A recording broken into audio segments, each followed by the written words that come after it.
আমাদেরকে সংখ্যা প্রতীক কাকে বলে, সংখ্যা প্রতীকটা যে কি ওইটা শেখাবো। ঠিক আছে? তো দেখো, সংখ্যা প্রতীক কাকে বলে, সংখ্যা প্রতীক কয়টি ও কি কি? সংখ্যা প্রতীকের আরেকটা নাম আছে, ওটার নাম হলো কি জানো? অঙ্ক।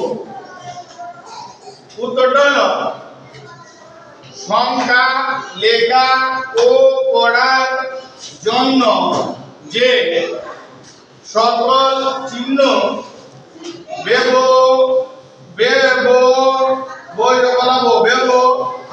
করা হয় তাকে সংখ্যা প্রতীক বলে। সংখ্যা প্রতীক 10টি, যথা 0, 1, 2, 3, 4, 5, 6, 7, 8, 9। এগুলাকে কি বলা হয়? সংখ্যা প্রতীক বা অঙ্ক বলা হয়। সংখ্যা প্রতীকের অপর নাম কি? অঙ্ক। এখন এই সংখ্যা প্রতীককে কয় ভাগে ভাগ করা যায়? সংখ্যা প্রতীককে 2 ভাগে ভাগ করা যায়। আমরা কয়টা ভাগে ভাগ করতে পারি? 2টা।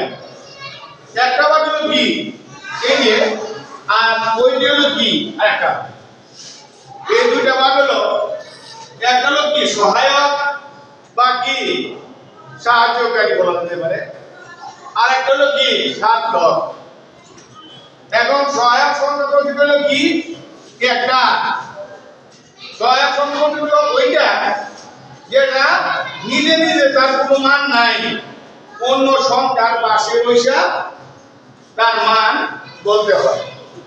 আর সার্থক সংখ্যা প্রতীক হলো যে প্রতীকগুলো নিজস্ব মান রয়েছে তাকে সার্থক সংখ্যা প্রতীক বলে।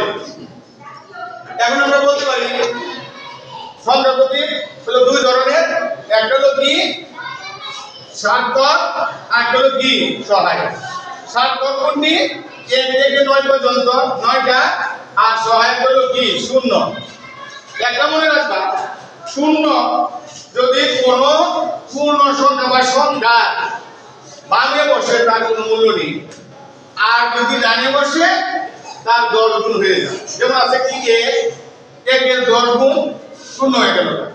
এখন 10 এর ডানে আরেকটা 0 দিলাম, তারও 10 গুণ বেড়ে গেল, তো কত হলো? 100 হয়ে গেল। বাস। ধন্যবাদ বন্ধুরা।